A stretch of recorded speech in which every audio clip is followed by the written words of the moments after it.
Gintong pangarap. Kabanata 1. Kumalma ka lang, tahimik na sabi ni Audrey Amana sa sarili. Si Grayson ay hindi pa nakatapak sa Amana Homestead at hinding-hindi niya gagawin. Kinamumuhian niya kahit ang iniisip mo. Ligtas ka dito. Nang marinig ni Audrey ang sarili niyang iniisip, napangiti siya ng malungkot. Talagang hindi niya kailangang mag-alala sa pagtakbo patungo kay Grayson Spencer, sa loob o labas ng maliit na bahagi ng lupain na napapalibutan ng malago na hanay ng Heartland Ranch.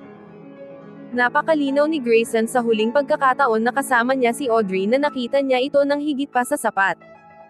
Kahit na mga taon pagkatapos ng alaala ng sandaling inialay niya ang kanyang sarili at tumalikod siya, namula siya at pagkatapos ay namutla. Sinubukan niyang i-exercise ang memorya, ngunit nabigo siya. Sa tuwing ang isang lalaki ay gumawa ng higit pa kaysa sa paghawak sa kanyang kamay o paghalik sa kanya ng malumanay, ang alaala ay tumataas, nagyayelo sa kanya. Pinilit ni Audrey ang sarili na huminga ng isang malalim, at ang isa pa, sinusubukang pawiin ang tensyon na dumating sa kanya mula noong pumayag siyang bumalik sa Heartland Ranch upang magsulat ng isang informal na kasaysayan ng isang siglo ng buhay sa isang rancho ng baka sa Montana. Nang may mga kamay na nanginginig, lumingon siya sa kanyang malita, binuksan ang ito at nagsimulang mag-unpack sa mahusay na mga galaw ng isang taong sanay na mag-shuttle lang sa pagitan ng dalawang bahay. At least, normally mabisa si Audrey. Ngayon ang kanyang mga daliri ay tila namamanhid. Sa pangatlong beses na ibinagsak niya ang mascara applicator na bihira niyang gamitin sa kanyang makapal na itim na pilikmata, nakagawa siya ng galit na galit. 4 na taon na ang nakalipas mula noong nakakahiyang insidenteng iyon kay Grayson. Dapat ay nalampasan na niya ito ngayon. Ngunit siya ay hindi. Hindi sapat ang 4 na taon. Siya ay nagmula sa isang mahabang linya ng mga tao kung saan ang nakaraan ay naging bahagi ng kasalukuyan. Wala ring ligtas na lugar sa hinaharap para itago niya sa nakaraan, gustuhin man niya o hindi, ang nakaraan ay laging nandyan, sa paligid niya, sa loob niya. Siya ay lumaki na nakikinig sa mga kwento ng kanyang lolo tungkol sa Heartland Ranch gaya ng nakalipas na isang siglo. Bilang isang bata, ang mga taon na naghihiwalay sa kanya mula sa nakaraan ay tila hindi malulutas, isang hadlang na kasing taas ng glacier-carved mountains na nakapaligid at tinukoy ang rancho mismo. Sa kanyang paglaki, lumiit ang mga taon hanggang sa naging maliwanag, at halos nasa salat, gaya ng pag-unlad ng mga panahon. Sa wakas ay nagustuhan ni Audrey ang pagbabalik at pagbabalik ng mga taon, nakita ng mga lolo't lola ang mga mukha ng nakaraan na muling isinilang sa kanilang mga apo, ang mga kwentong isinalaysay at muling isinalaysay hanggang sa maging isang informal na kasaysayan. Gustong-gusto din niya ang mas malaking kasaysayan ng tao, kasaysayan na nakasulat sa buong lupain mismo, ang pinalawak na pamilya ng sangkatauhan na may sarili nitong mga ritual, sarili nitong natatanging pattern ng mga pagkabigo at mga pangarap na ipinasa mula sa henerasyon hanggang sa henerasyon. Ang kasaysayan ay isang buhay na bahagi ng personal na buhay ni Audrey, at ang rancho ng Heartland ng Spencers ang sentro nito. Hindi siya pumayag na bumalik para magsaliksik dahil napilitan siya ng sarili niyang mga pangangailangan. Tumayo si Audrey na puno ng matingkad na kulay na damit na panloob si Audrey at tumingin sa silid na itinayo ng kanyang lolo sa tuhod para sa pagsilang ng kanyang unang anak. Para kay Olivia Amana, ang isang libreng daang taon na pag-upa ay tila isang permanenteng gawad. Isang homestead, hindi isang leasehold. Ngunit sa huli ang lupa ay naupahan lamang mula sa pamilya ng Spencer, hindi pag-aari ng mga Amana, at ang pag-upa ay nag-expire 2 taon na ang nakararaan. Pinahaba ni Romeo Spencer ang pag-upa sa habang buhay ni Simon Amana, ang lolo ni Audrey. Ngunit wala na si Lolo Simon, at ang homestead ay naipasa na sa mga kamay ni Spencer. Wala ng mga Amana ang maninirahan sa pinalawak, madalas na inaayos at mahal na tahanan ng pamilya na nasa gitna ng rancho ng Heartland ng Spencer. Ang pangalan ng maliit na lambak ay magpapatuloy, gayunpaman, lumipas mula sa henerasyon hanggang sa henerasyon habang ang mga kwento ay sinabi tungkol sa nakaraan. Tinawag itong Amana Homestead noong nakaraang siglo. Ito ay tatawagan sa loob ng 100 taon. Ang Ang mga pangalan nina Spencer at Amana ay naging bahagi ng mismong tanawin ng Montana. Ibig sabihin, si Grayson Spencer ay lubos na bahagi ni Audrey Amana, kahit anong pilit niyang hindi pansinin, lalo na doon sa gitna ng Heartland Ranch. Sa tuwing lumilingon siya, may isip niya siya, alalahanin siya, tandaan ang ginawa niya sa kanya. Siya ay bahagi ng kanyang personal na kasaysayan, sa maraming paraan, ang pinakamahalagang bahagi. Fine, bulong ni Audrey sa sarili. Kaya magsulat ng isang papel tungkol kay Grayson at i-file ito sa ilalim ng M4 mistake. O miserable. Misogynist, paano iyon? Bumantong hininga siya at sumuko na subukang kilalanin si Grayson sa isang magalang na salita. Mas madaling kalimutan siya kung ginawa niya itong hindi masaya habang magkasama sila. Siya ay hindi. Ang pagiging malapit sa kanya, nakikita ang kanyang mga pambihirang ngiti na mas madalas na lumalabas habang kasama niya ito, nakikipag-usap sa kanya, hinihipo siya, nakikipagtawanan sa kanya. Miserable. Halos hindi. Sa loob ng ilang maikling buwan ay nanirahan siya sa gitna ng mga bahaghari, at ang sikat ng araw ay isang ilog ng ginto na bumubuhos sa kanyang nakalahad na mga kamay. Sure, sabi ni Audrey sa naputol na tono. Ang mga baboy ay lumipad din noon. Remember. Mabilis niyang inalis ang laman ng malita, iniisip sa bawat galaw niya kung nagkamali ba siya sa pagbabalik. Walang makakatali sa kanya sa Heartland kundi mga alaala at kasaysayan na walang lugar para sa kanya. Patay na ang kanyang lolo. Patay na ang kanyang ina. At patay na rin ang lalaking ama na hindi tumawag sa kanyang anak. Nag-alinlangan ang mga kamay ni Audrey nang maalala ang tawag na dumating sa bahay ng kanyang tiya 2 buwan na ang nakakaraan. Sinagot na niya ang telepono. Sinabi sa kanya ng malalim at magaspang na boses ni Grayson na patay na si Grayson Spencer. Ang marinig muli ang boses ni Grayson pagkaraan ng 4 na taon ay parang nahulog sa apoy. Halos hindi na niya narinig ang mga salitang sinasabi nito dahil sa biglaang pag-ungol ng dugo sa kanyang tenga. At pagkatapos ay tumagos ang mga salita.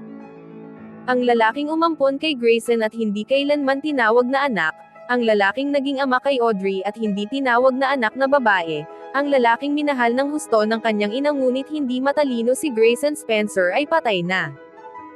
Hanggang ngayon ay hindi maalala ni Audrey kung ano ang sinabi niya kay Grayson, o kung may nasabi man siya. Ang sumunod niyang alaala ay ang nakatayo sa manipis na takip silim ng buwan ng Marso na nakatitig sa teleponong hawak niya. Isang umiiyak na tunog ang nagmumula sa receiver. Sa isang iglap ay naisip niya kung ang telepono ay nagdadalamati sa kanyang namatay na ama. Sa wakas ay napagtanto niya na sobrang tagal niyang hindi nakahok ang telepono. Si Audrey ay hindi nakapunta sa libing. Sinabi niya sa kanyang sarili na siya ay lumayo dahil napakaaga pagkatapos ng kamatayan ng kanyang sariling lolo upang harapin ang kalungkutan ng isa pang pagkawala. Ngunit kahit na sinabi niya iyon sa sarili niya, alam niyang hindi iyon totoo. Nabuhay at namatay si Lolo Simon ayon sa gusto niya, sa gitna ng rancho na mahal niya. Pagkatapos ng mga taon ng paghina ng kalusugan, ang kamatayan ay dumating sa kanya bilang isang kaibigan, walang kinuha mula sa kanya na hindi niya gustong ibigay. Mamimiss niya si Lolo Simon sa natitirang bahagi ng kanyang buhay, ngunit hindi niya ito ipagdalamhati. Siya ay bahagi pa rin niya. Ang kanyang tawa at kahinahunan na buhay sa kanyang mga alaala, at ang pagmamahal na ibinigay niya sa kanya ay nasa bawat paghinga niya. Si Grayson ang hindi niya gustong harapin, hindi ang kalungkutan. Ayaw pa rin siyang harapin ni Audrey. You don't have to, paalala niya sa sarili habang sinasara ang malaking malita at itinulak ito sa ilalim ng kama. Ang iyong pag-aaral ay sumasaklaw noong 1880 hanggang 1980. Walang silbi ang mga personal na alaala ni Grayson Spencer sa rancho. Masyado pa siyang bata. Ang ideya ng pagiging bata pa ni Grayson para sa anumang bagay ay nagpatigil kay Audrey. Hindi niya naisip na bata pa siya. Para sa kanya, siya ay palaging isang may sapat na gulang at ang 9 na taon na pagkakaiba sa kanilang mga edad ay isang hindi masusukat na bangin. Kahit noong nagde-date sila, mas lalo siyang humanga kay Grayson. Iyon ay unti-unting naglaho habang ang kanyang panghabang buhay na pagkahilig sa kanya ay lumalim sa pag-ibig. Akala niya ibinalik nito ang pagmamahal niya. Para sa pagkakamali, ay file ito. Walang patutunguhan na naglakad si Audrey sa paligid ng silid, nagpapasalamat na iniwan ni Grayson ang Spencer homestead nang hindi nagalaw pagkamatay ni Lolo Simon. Habang walang pahinga ang kanyang pag-ikot sa kwarto, ang kanyang mga daliri ay naglalaro at nagtatapos mula sa kanyang pagkabata. Ang mga laso na kanyang napanalunan sa karera ng bar aisles sa mga lokal na rodeo ay kupas. Maalikabok ang kumikinang na sunburst ng mga quartz crystal na natagpuan niya mga taon na ang nakakaraan. Maalikabok din ang naka-frame na larawan ng kanyang nakasakay sa kanyang unang kabayo. Sa kawalan ay nilinis niya ang salamin gamit ang mahabang buntot ng kanyang lumang pulang kamiseta. Habang tinatitigan niya ang kupas na larawan, iniisip niya kung si Grayson ay may katulad na larawan ng kanyang sarili sa isang lugar sa bahay ng ranso na naruroon ang malaking lambak sa ibaba, wala pang 1 milya at higit sa isang mundo ang layo mula sa ama na homestead. Kahit na sinubukan ni Audrey, hindi niya mabuo ang larawan ni Grayson bilang isang batang lalaki sa kanyang imahinasyon. Ang tanging nakikita lang ng isip niya ay si Grayson dahil mas matangkad siya ngayon kaysa sa ibang lalaki, mas malakas, mas matigas. Ang haba ng buto niya ay halos payat na siya. Hanggang sa nakalapit na siya sa kanya ay napagtanto niya kung gaano siya kalakas. Ang kanyang mga palso ay madaling 2 beses na mas makapal kaysa sa kanya, ang kanyang mga kamay at balikat ay kalahating muli ng lapad kaysa sa kanya, at ang kanyang buong katawan ay nababalutan ng malambot, malinis na gumagalaw na mga kalamnan ng isang natural na atleta. Ang pinakamalapit na napunta siya sa lambot ay sa mahaba at makapal na kulot na pilikmata na naka-frame ng mga mata na nagpalit ng kulay ng walang babala mula berde hanggang sa amber. Makapal din ang kanyang mink brown na buhok, na may tendency na kulot ang dulo kapag basa. Ang natitirang bahagi ng kanyang buhok ay makapal, halos itim, mainit-init at bukal sa pagpindot. Gustong-gusto niyang isabunot ng mahina ang mga daliri niya rito. Pinigilan ni Audrey ang kanyang mga naliligaw na pag-iisip sa kadalian ng labis na pagsasanay. Ibinaon niya ang kanyang sensual na tugon sa mga alaala ng automatiko na hindi niya ito napansin.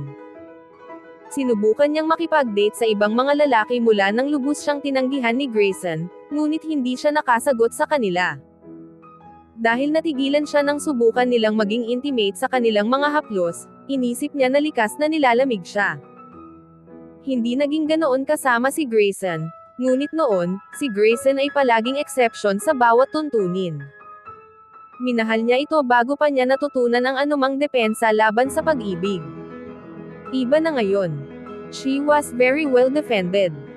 She had but the best teacher, Grayson Spencer. Biglang nagpasya si Audrey na hindi pa niya kayang harapin ang mga curtain ng mga larawan ng pamilya at mga alaala na naghihintay sa kanya sa kwarto ng kanyang lolo. Ang lahat ay tulad ng nangyari noong ang huling atake sa puso ay ang huling si Lolo Simon na napapaligiran ng buhay ng mga alaala na kanyang inaayos at iniimpake. Kahit na sa huli ay kailangan niyang tapusin ang trabahong sinimulan ni Lolo Simon, ngunit gagawin niya ito bilang isang iskolar kaysa bilang isang apo. Sa huli, ngunit hindi ngayon. Hindi pa siya handang harapin ang sarili niyang personal na kasaysayan kasama ang isang scholar's necessary detachment. Walang nagmamadali. Sinabi ni Grayson sa kanyang faculty advisor na ang kinatawan ng universidad ay maaaring manirahan sa ama na homestead ng matagal hanggat kinakailangan upang makumplito ang pag-aaral. Ang Heartland Ranch ay walang gamit para sa lumang bahay. Kung pinagsisihan ba ni Grayson ang bukas na alok nang malaman niyang si Audrey Amana ang kinatawan ng universidad o kung alam man niya na siya ang historya na gagawa ng pag-aaral ng rancho ng Heartland ay hindi kailanman binanggit ng kanyang tagapayo. Sa anumang kaso, ang mga sulat kamay na journal ni Lolo Simon sa kanyang buhay bilang ramrod ng Heartland ay kailangan lang maghintay para ayusin ni Audrey ang mga ito. Pagkatapos ng tanghali, ang hangin sa unang bahagi ng tag-araw ay umiihip ng malasotla at mainit at hindi siya nakasakay sa ilang linggo. Mayroong ilang mga kabayong amana na inihalo sa stock ng Spencer sa itaas na pastulan. Mahuhuli niya si Summer at sasakay sa mahaba, Gumugulong na mga gulugad at nakatagong gilid ng mga lambak na bumubuo sa Heartland Ranch. Kumustahin niya ang lupain na mahal niya at kailangan niyang lisanin sa pagtatapos ng tag-araw, kapag ang mga oral na kasaysayan ay nakolekta at wala na siyang dahilan upang manatili sa homestead.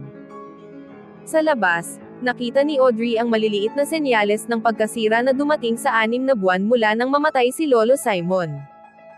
Ang barbed wire ay lumulubog sa malabo na lugar malapit sa patulangsip. Sa pamamagitan ng tagsibol, ang mga guya ay maaaring kumawag-kawag palabas sa ilalim ng kawad. Ang front gate ay masyadong lumubog. Pagsapit ng tagsibol, hahatakin nito ang maputik na lupa, na nagpapahirap sa buhay ng lahat ng pumupunta at umaalis sa homestead. Ang pinakamababang hakbang sa balkonahe ay lumulubog din. Sa pamamagitan ng tagsibol ang hakbang ay gagawin na maging isang banta na naghihintay na trip ang hindi nag-iingat. Ngunit hindi iyon magiging problema. Sa pamamagitan ng tagsibol, walang nakatira sa homestead. Ang kabayong dumating sa sipol ni Audrey ay isang matikas, masiglang kalahating Arabo na ang Amerikana ay kapareho ng asul-itim ng buhok ni Audrey. Madalas na tinutokso ni Lolo Simon si Audrey sa pagsasabing binili niya ang Legi Mare dahil na-miss niya si Audrey pagkatapos nitong umalis sa paaralan. Maaaring ito ay totoo. Tiyak na spoiled kay Lolo Simon ang kabayo sa paraang wala sa iba pa niyang mga kabayo. Kaya naaalala mo ako, Summer, bulong ni Audrey, hinihimas ang mga tainga ni Buddy, ang kanyang kaibigang kabayo. Marahan na idinikit ng kabayo ang kanyang ilong sa kamisete ni Audrey at bumuga ng mainit na daloy ng hangin sa kanyang leeg. Sinalo ng maliksi na labi ang mahabang streamer ng buhok ni Audrey at nagsimulang ngumuya. Hey! Tumawa si Audrey sabay bawi ng buhok. Akin yan.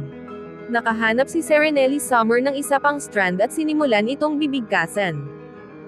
Siguradong lemon shampoo yan, ungol ni Audrey, hinawakan ang buhok at umatras. Nagpaikot-ikot siya sa kanyang mga bulsa hanggang sa matagpuan niya ang mga hilaw na lagi niyang dala kapag nasa kabukiran.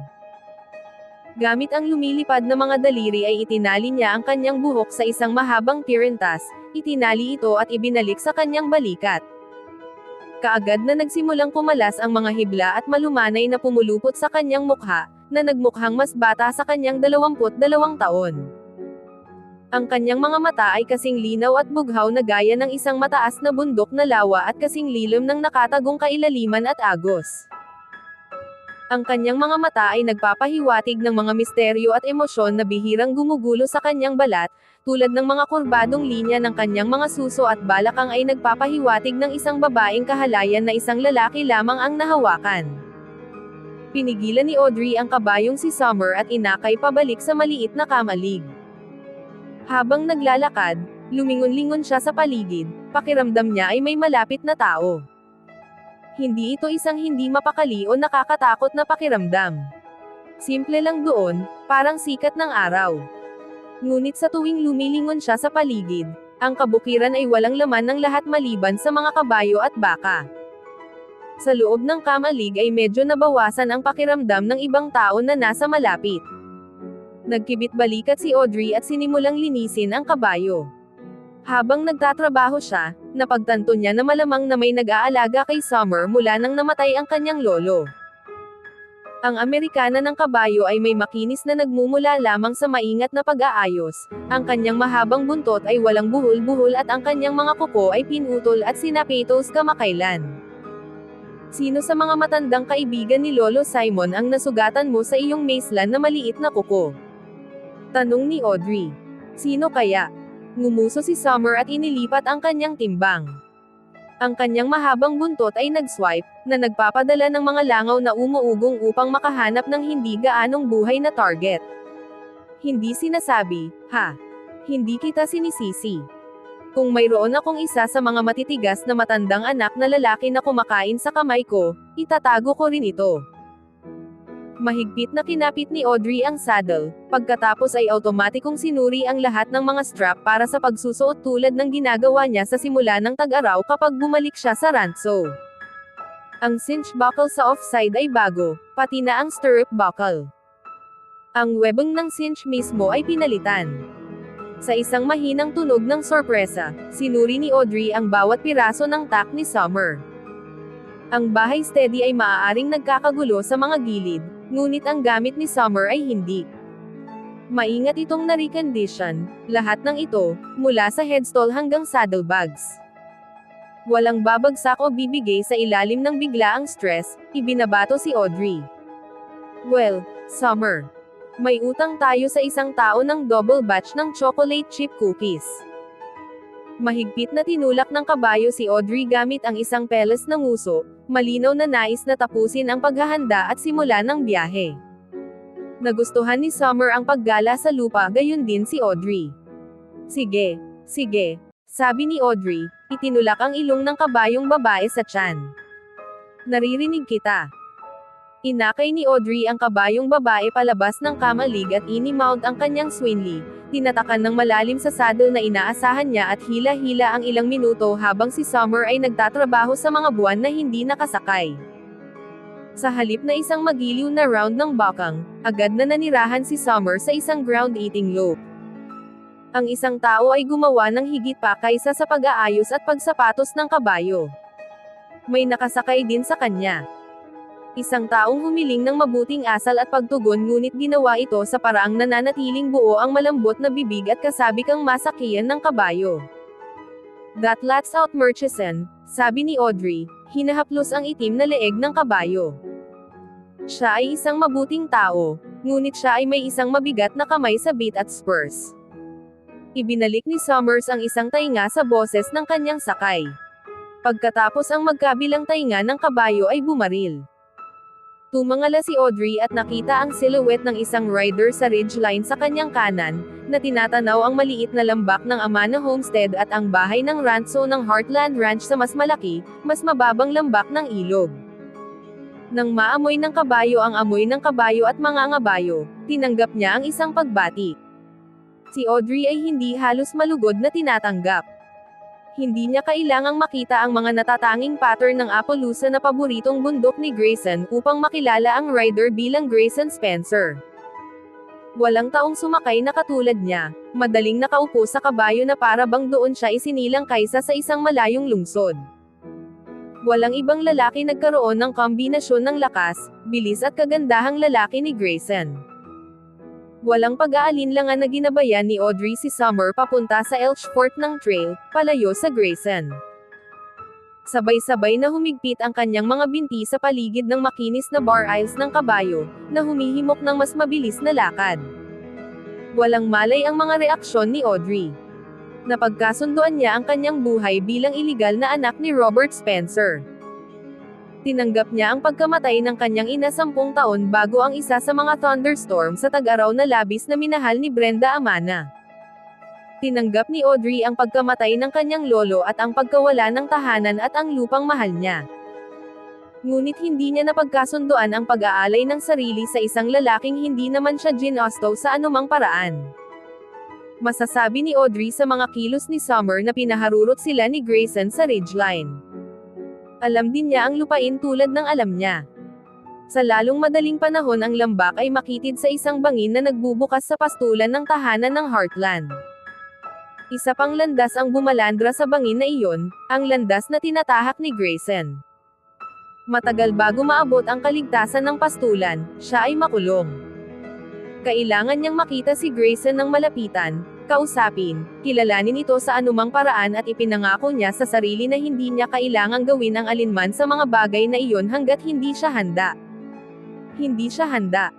Hindi ngayon, nang makita niya ang kanyang tahanan sa unang pagkakataon mula nang mamatay si Lolo Simon. Hindi ngayon, kung kailan kailangan niyang kumustahin at magpaalam. Baka bukas. O sa susunod na araw. Sa susunod na linggo, sa susunod na buwan. Pero hindi ngayon. She was too vulnerable. Siya ay palaging masyadong mahina kay Grayson. Bagamat hindi nagbigay ng senyales si Audrey na makakakita ang malayong sakay, biglang lumihis pa kaliwa si Summer, dumudulog sa kanyang hawks pababa sa matarik, madamong gilid ng burol na may liksi na naging dahilan upang siya ay isang mahusay na kabayong magaspang. Ang Bear Creek ay nasakop sa isang mahabang paglukso, at pagkatapos ang kabayo ay nanirahan sa ilang seryosong pagtakbo. Bumaba ang pagyuko ni Audrey sa leeg ni Summer, naramdaman ang paghiwa-hiwalay ng kanyang tirentas hanggang sa hamaba ang mahabang buhok sa hangin na parang bandilang itim na seda. Bagamat hindi siya lumingon, nasabi niya ang eksaktong sandali kung kailan siya inalis ng munting kabayo sa paningin ni Grayson dahil nawala ang pakiramdam ng pagmamasid. Dahan-dahan, malumanay, dinala ni Audrey si Summer pabalik sa isang loop, ligtas sa kanyang kalayaan mula sa presensya ni Grayson. Maya-maya lang ay nagtaka si Audrey kung ano ang ginagawa ni Grayson sa Amanalan.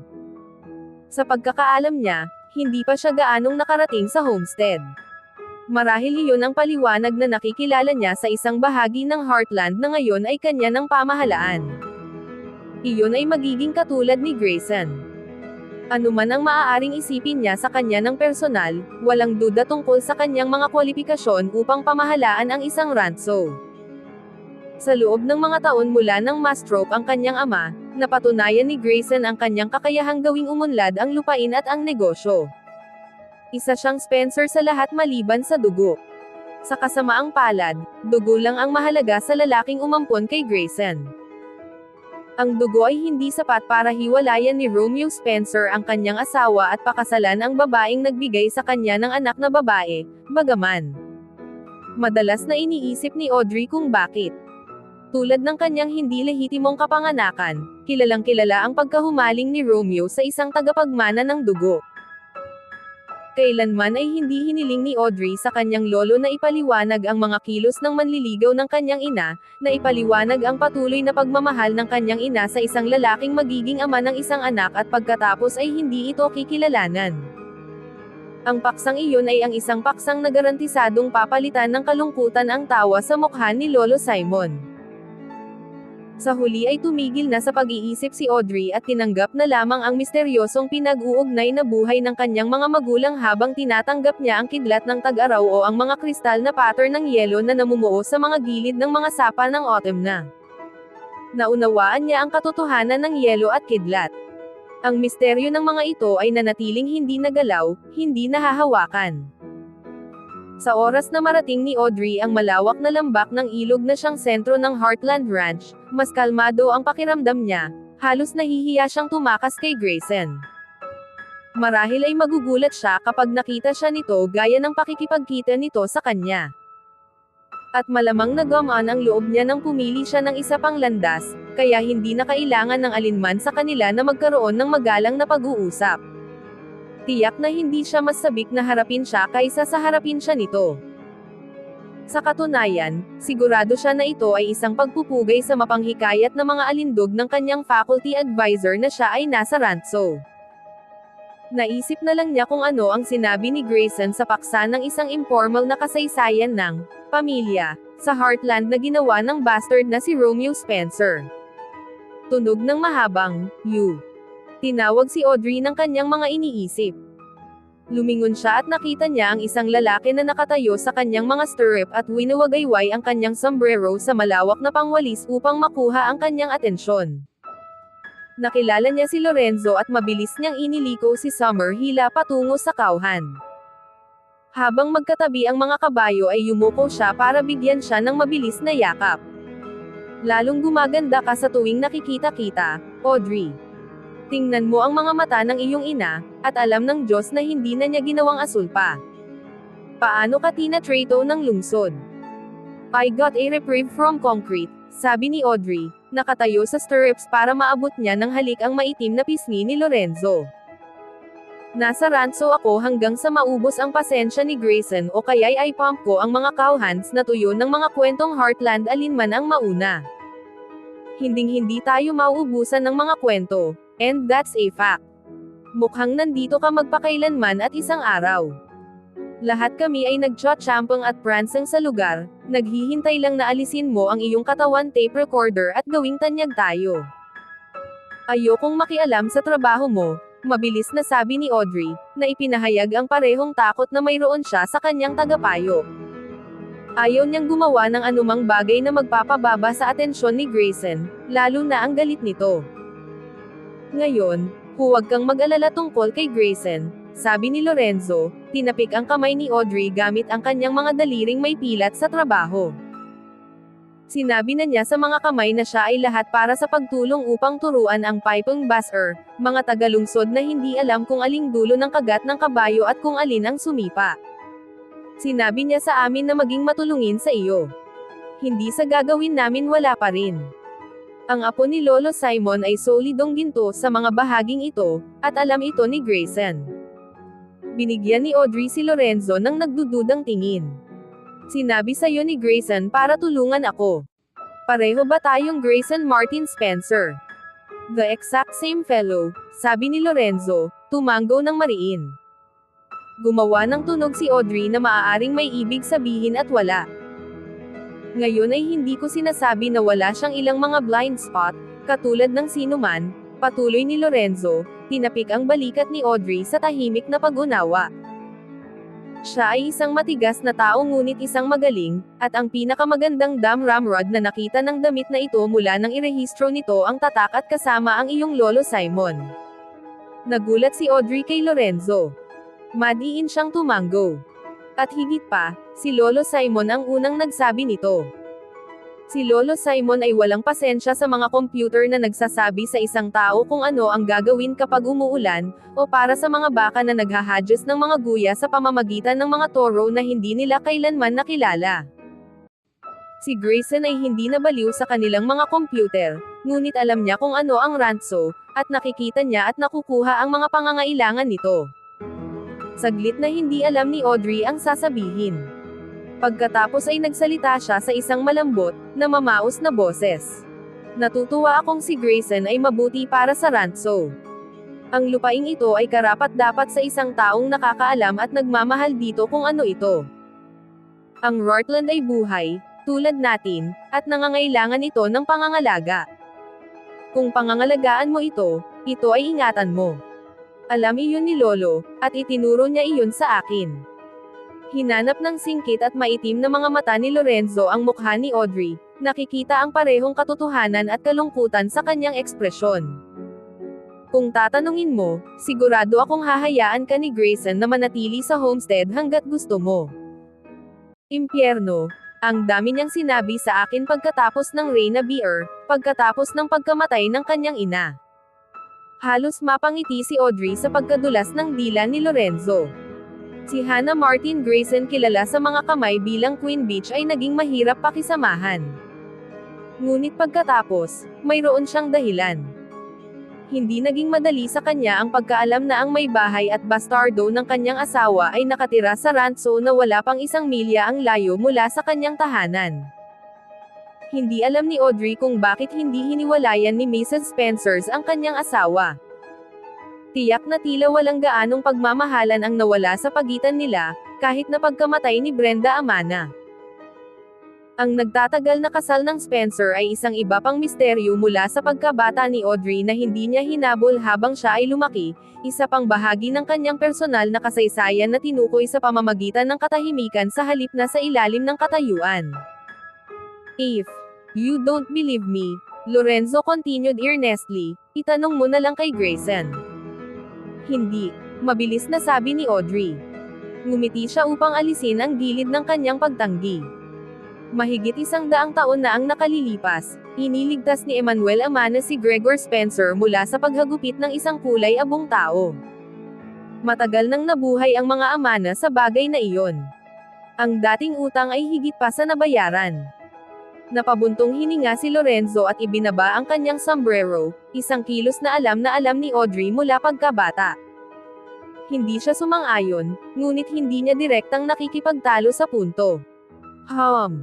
Ungol niya sa ilalim ng kanyang hininga. Ngunit huwag sabihin na lumuwa tungkol sa mga bagong utang, hindi ba? Nagkunwari si Audrey na hindi niya narinig dahil alam niyang hindi sinasadya ni Lorenzo na marinig niya. Walang sino man sa mga kanila ang nakipag-usap sa kanya tungkol sa kalagayan ng kanyang kapanganakan o kung sino ang kanyang ama. Maaaring purihin ni Lorenzo si Audrey sa pagkakaroon ng asol na mga mata ng kanyang ina, ngunit hindi niya babanggitin ang pinanggalingan ng itim na buhok ni Audrey, ang tugatog ng balo at punong bibig. Ang naisip kong gagawin ko, sabi ni Audrey, ang kanyang boses na masayahin at determinado, ay makipag-usap sa mga kamay sa gabi pagkatapos ng hapunan. Sa araw ay maaari kong tingnan ang mga journal ni Lolo Simon at kumuha ng mga larawan ng Ranso at magbasa ng iba't ibang mga dokumento. Iyon ay bahagi ng kasaysayan ng Ranso. Antong hininga. Iyon ang isang bagay na hindi niya inaabangan. Mga oras at oras ng pagtatype kung kailan mas gugustuhin niyang sumakay sa labas. Sure glad that steer ain't wearing my brand, sabi ni Lorenzo, umiling-iling. These fingers never got the hang of a pencil. A rope, now, tumango siya, nakangiti. Sa aking araw, ako ang naging champion roper ng 8 mga bansa. Nakatali sa anumang gumagalaw. Mas comfortable siyang umupo sa saddle, kumuha ng twist ng inunguyang tabako at kinagat ang isang piraso. Nasabi ko na ba sa iyo ang tungkol sa oras na pinagpustahan ako ng mga lalaki na hindi ko may tatali ang batik-batik na toro ni Romeo? Ang matandang toro na iyon ang pinakamabilis, pinakamasama, biglang tumangala si Lorenzo nang mahuli niya ang paggalaw sa gilid ng kanyang mata.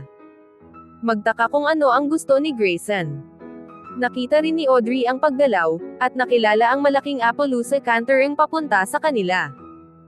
Malamang ninunguyan niya ako sa pag-iwas sa'yo sa trabaho mo. See you later, Lorenzo. Mas mabuting bumalik na lang ako at ako na mismo ang magtrabaho. Isang sidsid ng takong ni Audrey ang naghatid kay Summer na tumawid sa malawak na pastulan. May 3 gate sa pagitan niya at ng homestead sa rotonda na ruta na dali-dali niyang pinili para iwasan si Grayson. Ang huling gate ay nasa isang nakahiwalay na draw sa itaas ng homestead. Ang gumuhit ay higit pa sa isang tupi sa lupain kung saan natipon ang hangin hanggang sa binaluktot nito ang damo sa malambot na alon, tulad ng isang kamay na humahaplos ng makapal na balahibo. Ang tunog ng hangin ay parang balahibo din, malamig at makinis at malambot. Nawala kay Audrey ang kagandahan ng lugar habang iniikot niya ang balikat ng isang burol sa isang canter at nahulog sa nakatagong lukot. Nang makita niya ang rider na bumaba sa may gate, naghihintay sa kanya, ang una niyang naudyok ay paikutin si Summer sa kanyang hawks at tumakbo sa ibang direksyon. Anumang ibang direksyon. Ganoon din sana ang gagawin niya, ngunit ang kanyang katawan ay hindi tumutugon sa galit na mga mensahe ng kanyang isip. Wala pang 10 talampakan ang layo ni Grayson Spencer sa kanya. Ilang taon na siyang hindi ganoon kalapit sa kanya. Halos 4 na taon, to be exact. Nakahubad siya noon. Pakiramdam niya ay hubad siya ngayon. Hello, Audrey.